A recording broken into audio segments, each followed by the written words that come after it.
Monday Mornings with Matt and Kevin.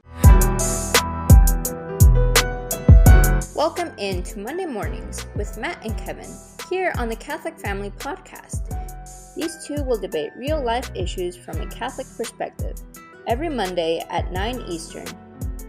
Topics that come up around the dinner table will be given the truth treatment with no punches held and no falsehood left standing.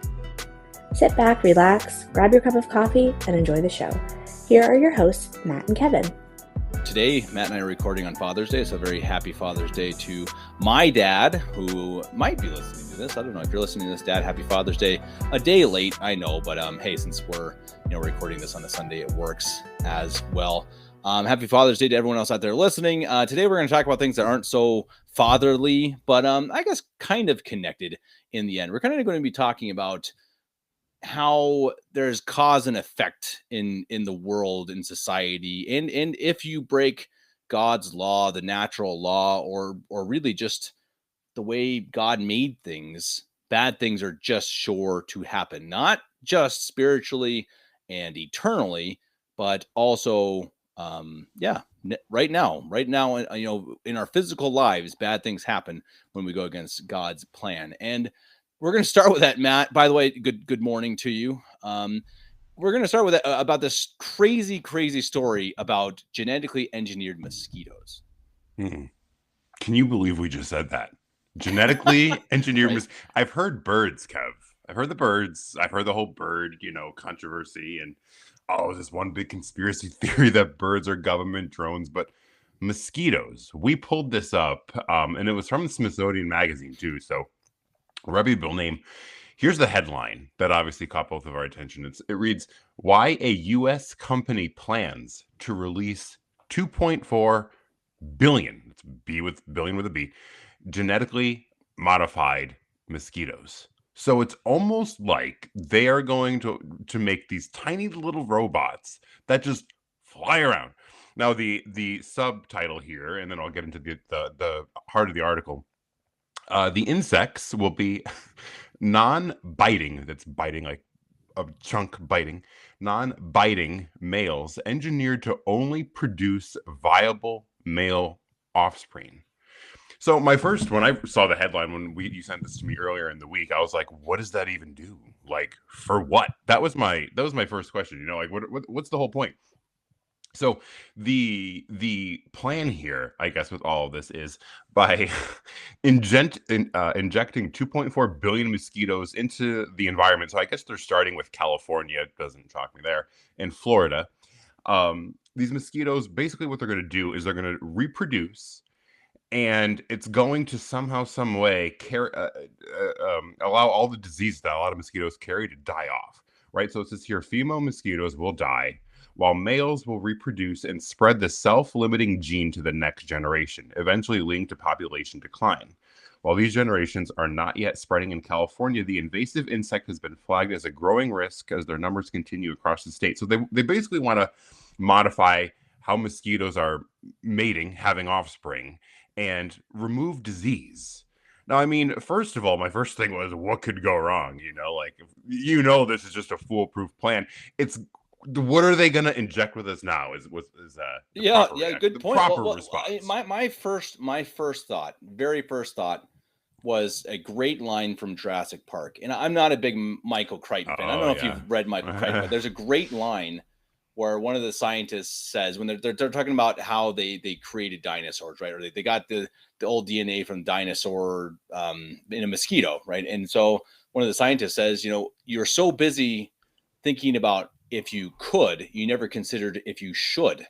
And I think that's a great line. And I think it's so potent, because these things, you don't mess with this stuff. I mean, has anyone heard? I just asked my wife, and she wasn't aware of this, but the Great Leap Forward, when Mao Zedong, back in, I think, in the late 1950s, I believe, did is this big program where he was trying to rid China of pests. So he wanted to rid them of, I think, sparrows, rats, and maybe one other thing. And which means they went around China and they killed all the sparrows, so the little birds, and trying to do what they thought was a good thing, because, well, sparrows were pests. Ends up that because of this, Mao Zedong killed 45 million Chinese people because it caused a great famine because the sparrows ate all the bugs. And when you didn't have a sparrow to eat all the bugs, all the grasshoppers ate all of the food. They went and they completely swarmed all of the rice fields and whatnot, and eventually starved, I don't know, half of China.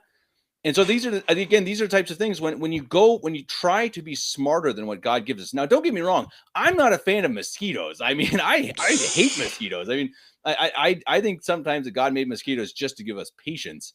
But still, that being the case, they have their part in the grand scheme of things. And if you mess with this, I guarantee you something's going to go wrong. And they admit it in the article. And here is what, was really the an eye opener for me too. A lot of people like myself, you read these things like, oh, the government's going to do this, the government's going to do that. And then you say to yourself, well, they're probably never going to really do that. A lot of ideas, I think, are floated around and then it never happens. But it happened already, Kevin. They admit it and nobody knew it. In 2021, they released 144,000 genetically modified mosquitoes into the Florida Keys. Happened already. So we can read these things and be like, you know what? I don't know. They're playing God. They're getting a little, they're going a little too far. Maybe these things won't happen. They've done it. We just probably just didn't know about it. Makes you wonder, what else have they done? What else have they given us? What else have they thrown into the environment that we probably don't know, that we aren't aware of? They've talked about dimming the sun. I don't know if you remember this, Bill Gates and a few other engineers. They talked about dimming the sun. Wouldn't shock me that they've sprayed who knows what into the atmosphere. But what's funny with this too here is they say in this article, instead of using a human being to apply a pesticide to kill these mosquitoes, as we all do, we're using male mosquitoes to do the job. It's nature against nature. And they admit here there's no such thing as 100% effective in science. Now, maybe you remember from articles, living through it, whatever, Dolly the sheep was a big thing in, I think, 96, 97, somewhere around the time, right? They cloned the sheep.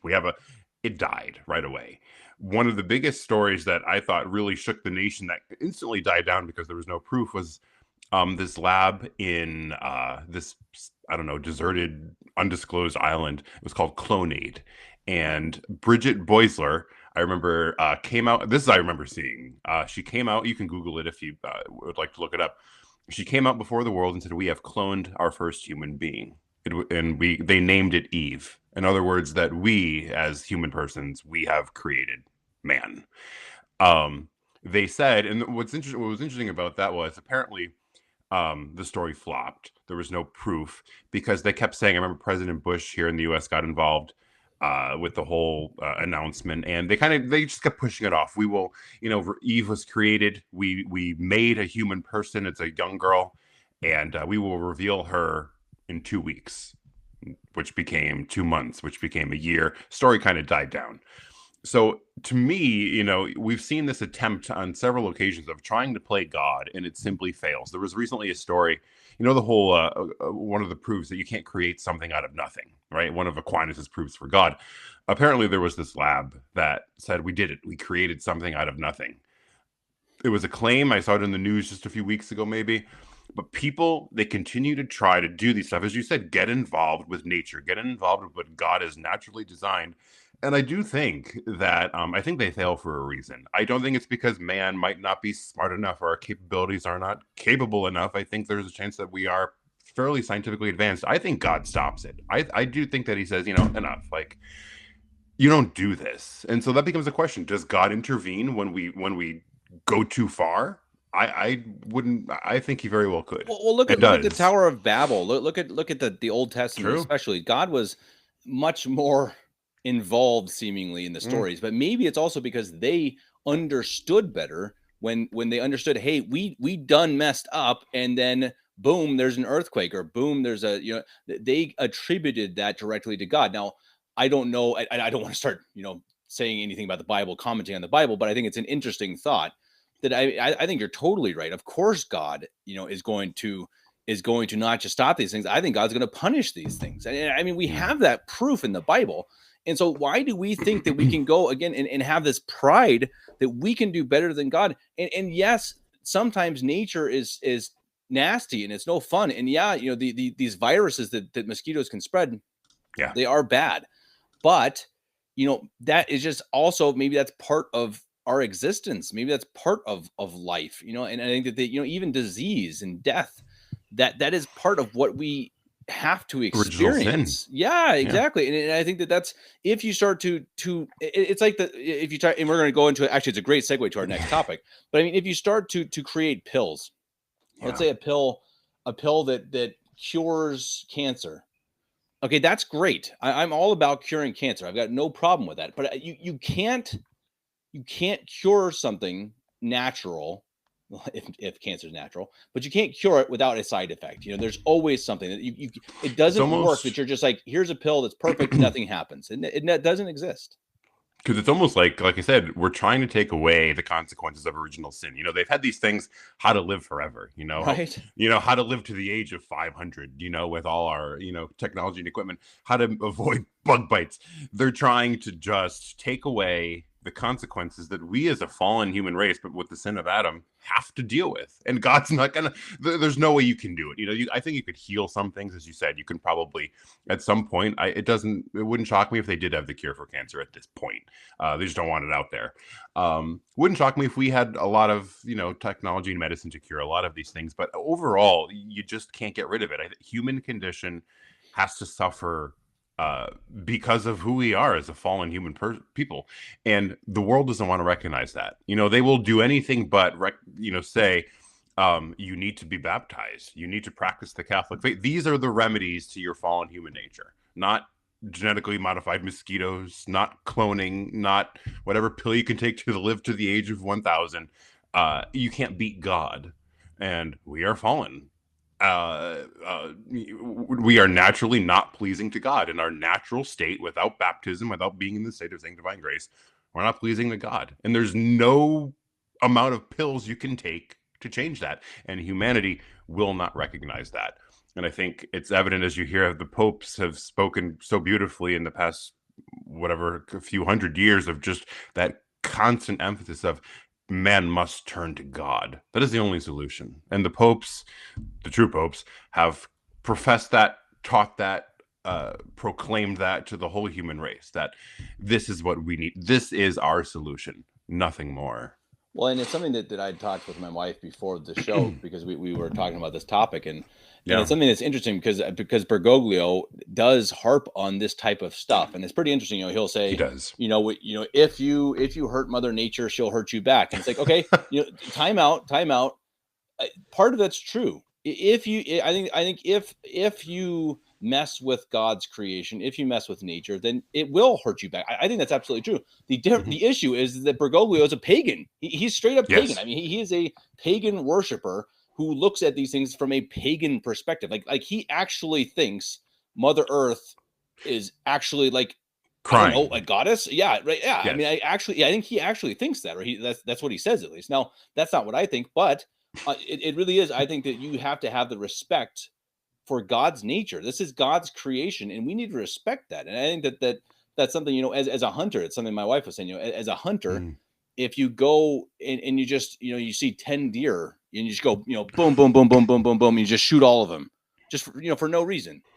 Well, that's not, why would you do that? That's not respecting, what God gives us. Now, going hunting and shooting a deer, bringing it home and feeding your family with it, that is a beautiful part of God's nature. And it's a beautiful way for us to use what God gives us. But I think that's the difference. And I think, again, it just shows you again how un-Catholic Bergoglio is, because he turns an almost truth into, a pagan lie.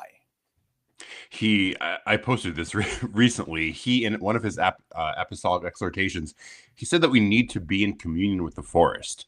And that's an actual line. First of all, how do you do that? I can envision things on how you might want to do that, but they're not any visions that I'd like to have. So I don't want to ask him.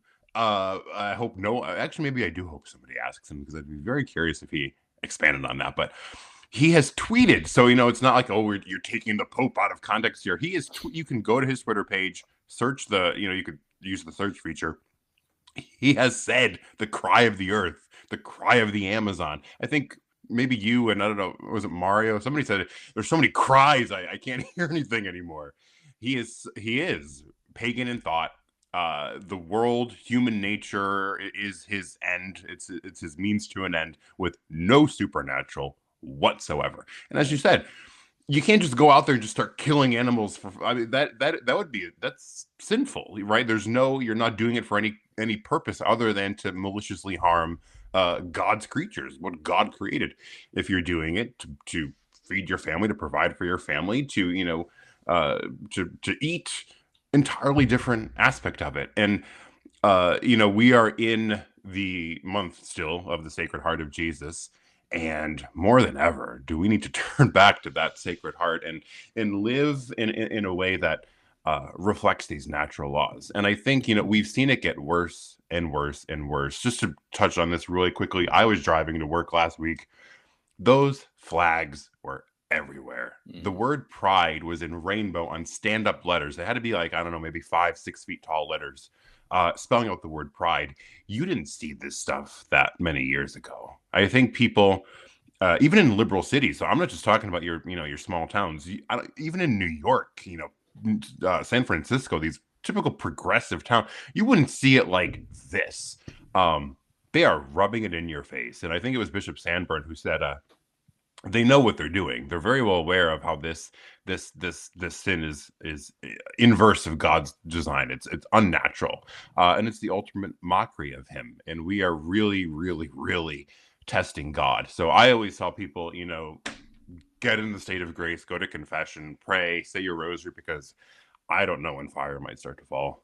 Well, and I think that, on that note, I mean, it's something that we, again, if you connect this cause and effect, I think it's something that if you look at the natural law and God's law, the laws of the church, the 10 commandments, these things are obviously spiritually a guide for us to get to heaven, but they're also a guide for us to live on earth and to live happily and to live, yes, I guess if you want to say truly in freedom, not the freedom that we think of, but the actual freedom of doing what is good, doing what is right, doing what God wants us to do. And I think that I saw an article that I shared with you as well that I think I saw, it was actually shared by Jordan Peterson, I think, on Twitter. And it was about how the pill yes, that girls take to avoid becoming pregnant it leads to depression. And it's a proven study. Now, if you read the study, most of it doesn't make any sense to me, but if you get to the end, they pretty much say we have proof that this pill leads to depression, and it leads to many, many other things. That is one little problem with the quote unquote pill. And this is a great example of how something that, of course, is spiritually detrimental. It's a horrible, horrible thing, but it also tragically affects the body. I mean, horribly, horribly. And they don't talk about it, but it absolutely is connected. One of the things here, now again, you're right, the article is very convoluted, very complex in a lot of ways, but it said 151 million women of age, so, of reproductive age, are on this pill, are on the pill for whatever reason, to avoid getting pregnant, because they don't want to have an abortion, to avoid pain, whatever. And their study was pretty substantial. It took it was about 28,000 women. And the conclusions here it is. I'm sorry. In this study, 264,557 women, we showed that the use of oral contraceptive is associated with an increased risk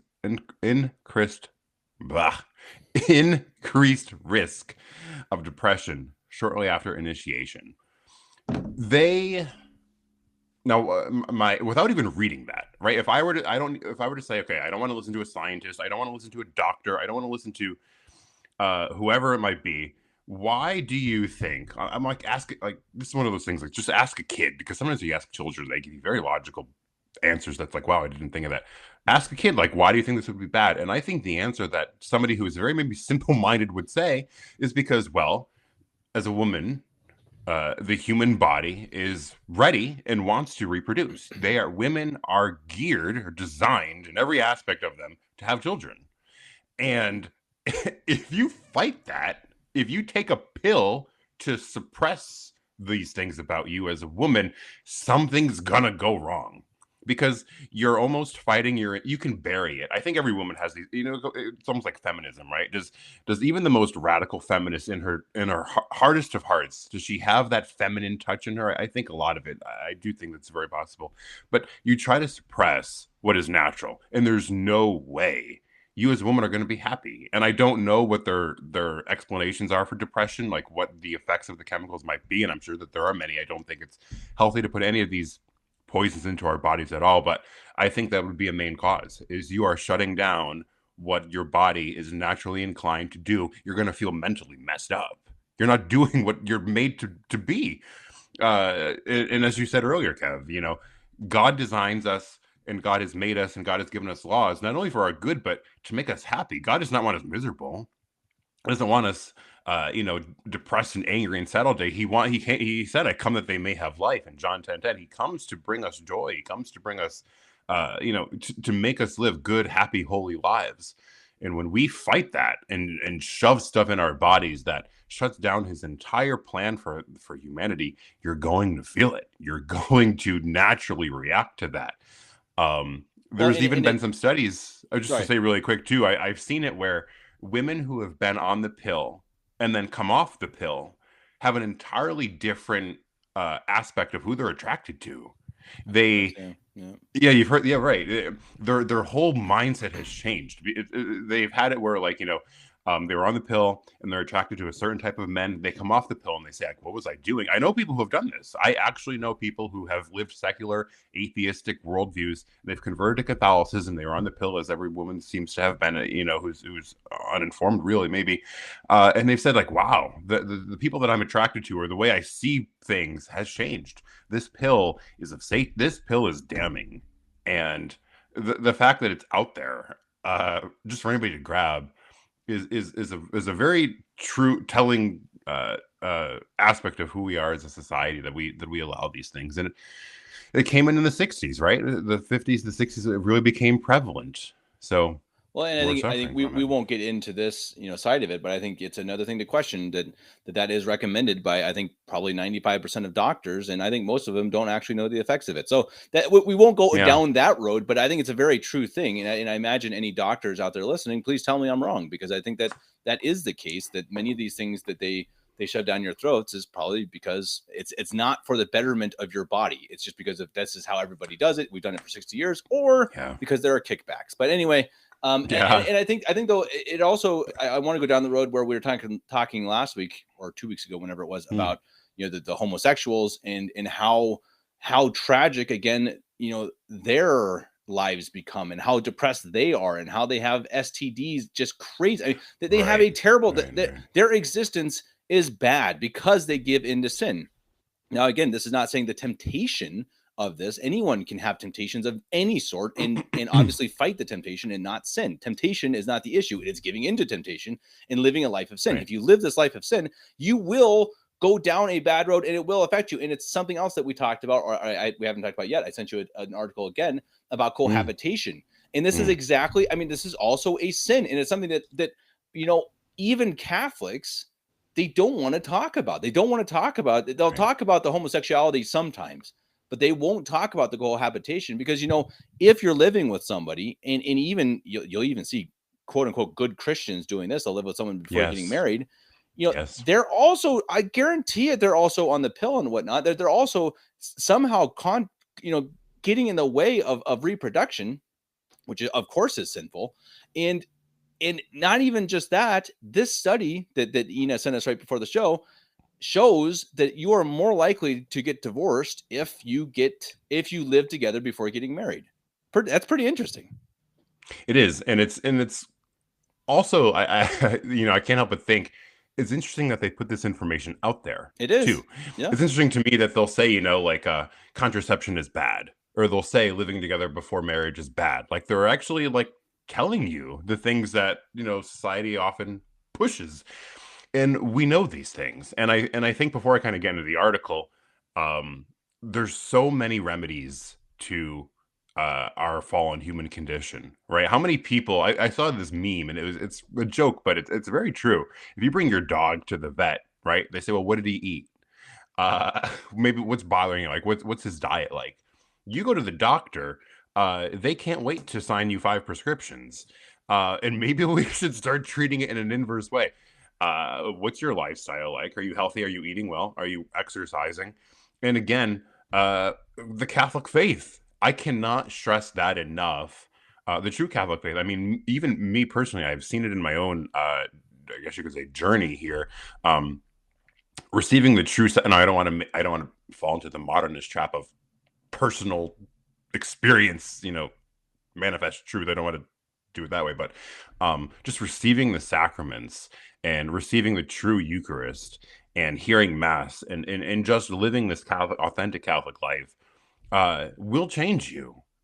Because God's grace, sanctifying grace is available, and sanctifying grace perfects your free will. It allows you to live all the virtues well, and these things make you happy. And when you're living that non-virtuous, sinful life, you're just not going to feel good. But yeah, so this magazine, I guess it's called Evie, I guess you would say that Evie magazine does say, couples that have lived together before marriage have a good chance. Odds are that they actually divorce and they're less satisfied in their marriages. And so the question is why? What causes the cohabitation effect is what they're calling it here. And it says here, although some believe that this occurs because those who live together before marriage may be more open to divorce in the first place. Now, I stopped there, and I think that's very true. I think in some way that I think a lot of people don't see marriage as something that's for the long haul. I think they say, I'm attracted to you, I'm going to get married to you. And if it doesn't work out, it doesn't work out. Right. And I think people who already have that mindset, they're living together before marriage, they're more open to divorce. I think people who have a true understanding of marriage and what marriage is, that you can't divorce. You know that there's no such thing. The only divorce that's allowed in the church is from the Catechism, My Catholic Faith, is you can separate, but you're still married and you can't get remarried. So that's one thing. I think people, they have a very false perception of marriage, right? Another thing to me is they don't understand the sanctity of it. And this is not from the article, but they don't understand the sanctity of it. I would react totally different if some blue-haired lesbian was binding me to a marital contract by the government than I would if I was entering into the holy sacrament of matrimony in a beautiful church celebrated by Father Borja. I would react totally different. It's two totally different things. And I think people, they don't understand what marriage really is. And here, it says in the article, people have a lower standard for a live-in partner than for a spouse. So what happens is you go into this relationship, you're living with somebody, and your mind, you have one mindset of, okay, I'm just living with this person, like I can do things my way, she can do things her way. And then when you marry, you understand somehow, some way in your mind that this dynamic between you two changed a bit. And you start to realize flaws and things you don't like about the person because you weren't living that same exact lifestyle with them before, right? So there was a shift, there was a change, and now you're trying to figure out what went wrong, what threw everything off course here. And it's that your status changed with the person that you're living with, and something's off.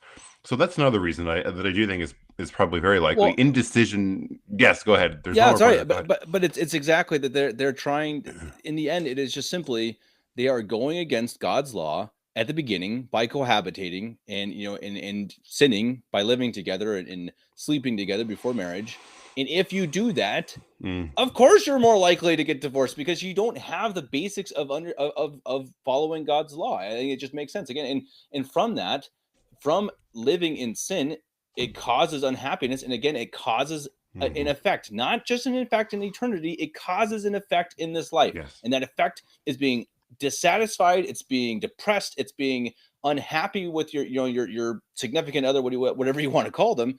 And again, these things come to get us in this life as well. Yeah. And it says here, this is the point that you mentioned Jordan Peterson. It said their studies found that it's almost as if getting married once you've already been living together becomes a default mechanism. It's simply the next step. Couples end up sliding into marriage rather than making a purposeful commitment with each other. Without a lifelong commitment, people are able to keep one foot in the relationship and one foot out. Easy to use, like their get out of jail free card.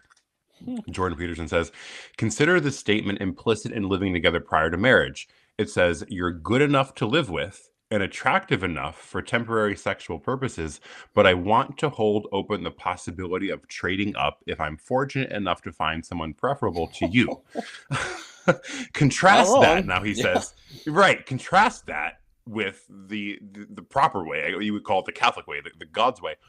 I am willing to stake my future on our joint integrity and build and to risk building a lifelong relationship with you based on that foundation. And he says, if you had to choose between the two potential partners on that basis, who would you choose? Right? So going into marriage saying, you know what, we're going into the holy sacrament of matrimony and I'm going to build my life with you, better, worse, rich or poor, anything that has, and have both sides commit to that, is going to be far more fruitful, far more beneficial than to say, yeah, you're attractive and yeah, we can just live together and, you're good enough for that. And, if we went out, we went out. It's totally cool. You do you.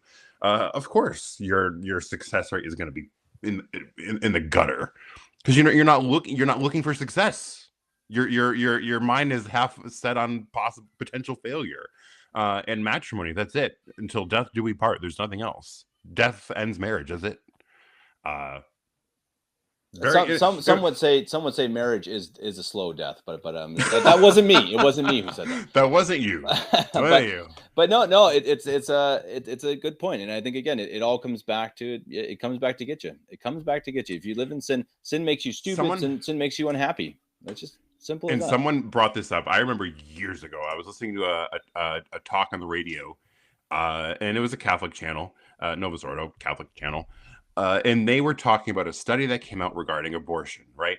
And what's wild that this verse stuck into my head ever since that day. The host, she said, science continues to prove what the Catholic Church always taught.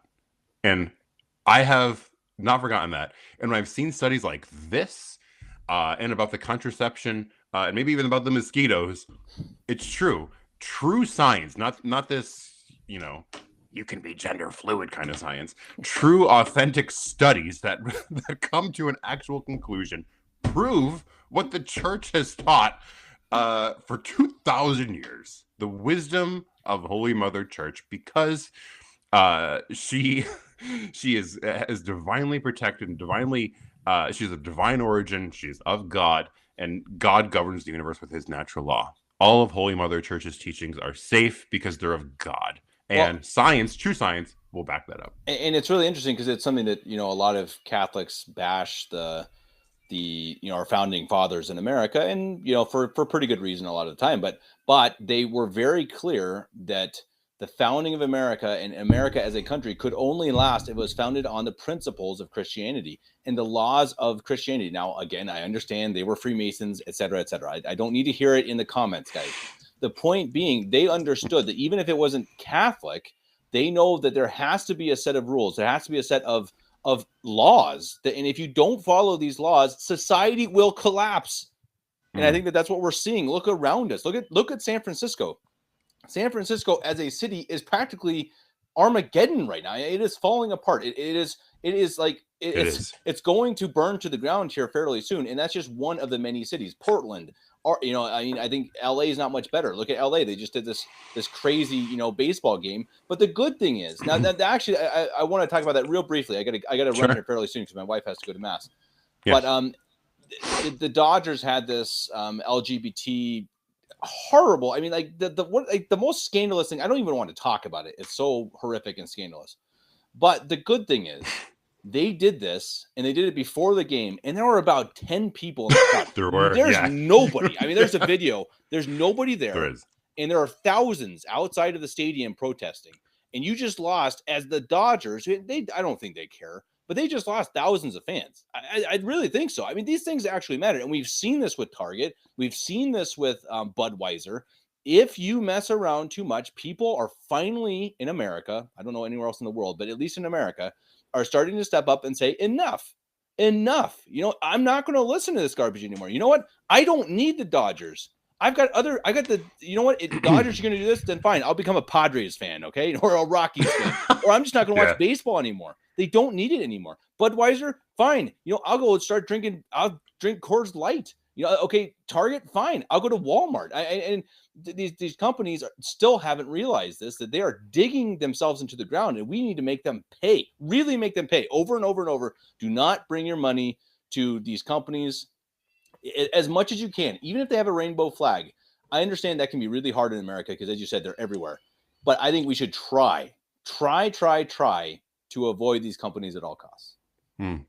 Yeah, and what's really interesting too is a lot of the players spoke out. Yeah, and there were a few of them who said, I've you can read the statements. They've said, I'm not Catholic, but this is a full mockery here. Right.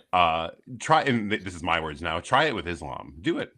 Do it with Judaism. Go ahead. No, they only mock the Catholic faith. They've got nuns, men dressed up as nuns with the most clownish looking makeup, standing there thinking that this is somehow, we should. Are you blind? I mean, and it is. There's even, to go this route, there was a Jewish rabbi there, whatever we want to take of that, who himself he said this he goes, I can't support this. Because I think there are people who are of goodwill, who do recognize that this is wrong. This is full mockery here, and I'm very grateful that there were a lot of Catholics who did stand outside and block those gates and make their voices heard. We need to do more of that. 100%. I think that is the thing we need to be active about. Now we're not like these extremist Muslims who, something like this happens and you go shoot up the the Dodgers. Obviously that's not what we're saying, but there is a good way to do these things. There is a way to be active and to fight. And the biggest thing is to not give them your money. Now the Dodgers, I think for most of us, it's easy. I already hated the Dodgers. This just gives me another reason. I did too. But I mean, some of these other ones, absolutely go start boycott. Really boycott, personally boycott. Quick point. They did this. I caught this yesterday. They did this on Vin Scully Avenue, the street. Wow. He was a good Catholic, really good Catholic. Good. Okay, Novus Ordo, I'm sure, but a very good man and the greatest of all time, no question. When it comes to broadcasters, see, these things, they don't do these things on accident. They do these things very much on purpose. So we need to counterbalance that with the fights of our own and do the best that we can. I mean, we're planning again. I know I talk about this like every podcast. We're planning on a pilgrimage in September, and we're going to be bringing this year. We're going to have a statue on our shoulders, which is going to be tough because we're talking about 40 miles or something. So it's going to be really hard. But see. And we're going to hopefully have banners. We're going to have, whatever else to make it just a little bit more beautiful, but and a little bit more impactful. Because when people see that, when they see a bunch of people walking towards Altötting, they know, okay, yeah, they're probably pilgrims. That's nice. That's impressive. If they're going to see us walking with the statue of Our Lady on our shoulders, boom, I'm telling you right now, these are the types of things that people need to see. The world needs to see that. The world needs to see that Catholics are out on the streets. And our fight is out on the street. And I tell you, it's out in the streets. It's not with, fists. It is out carrying Our Lady on our shoulders and suffering and sweating and blood and tears and doing that is the fight. I'm telling you right now, if people around the world, if we start making pilgrimages, if we start carrying Our Lady on our shoulders, take it to the streets. Yeah. Take it to the streets. I mean, boy, let's do this. I mean, these people think that they're going to win this battle. They're not. They're not going to win this battle. We know that for sure, first of all, because Christ promised it. But we also know it because we don't have to let them. Let's bring it to them. Let's bring it to the streets. And let's show that the most of Americans, most of the world are not these lunatics. They don't want this stuff. 99% of the world does not want that. Yeah. Let's give them something else to cling to. Let's get them something else to get behind. Maybe if we walk to Altötting with Our Lady on our shoulders, maybe people will join us. Who knows? Maybe not, but maybe they will.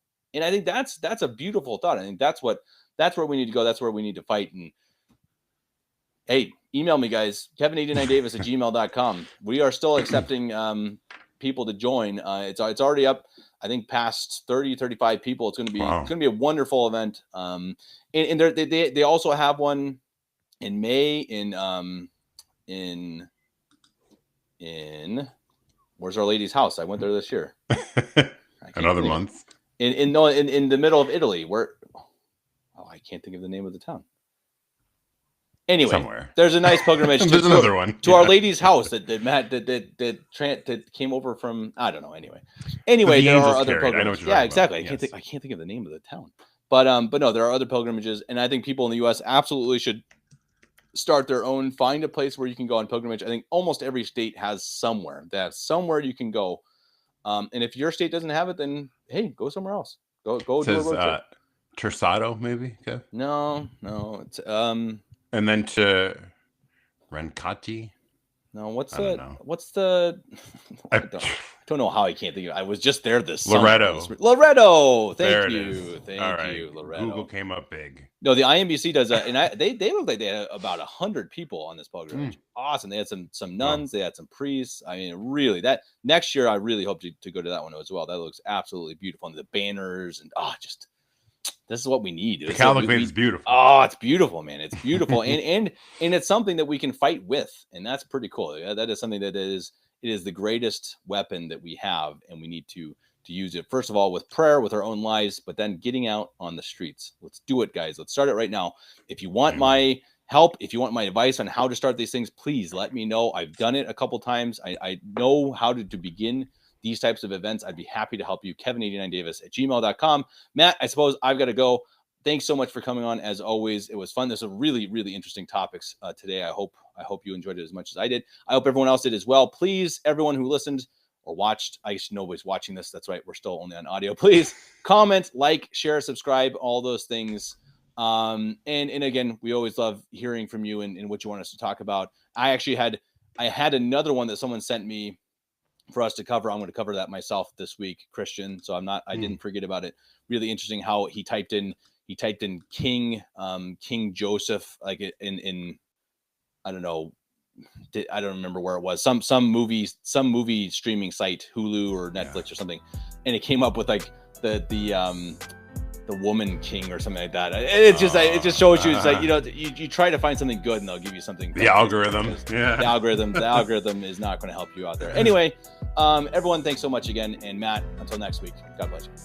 Make the world Catholic again.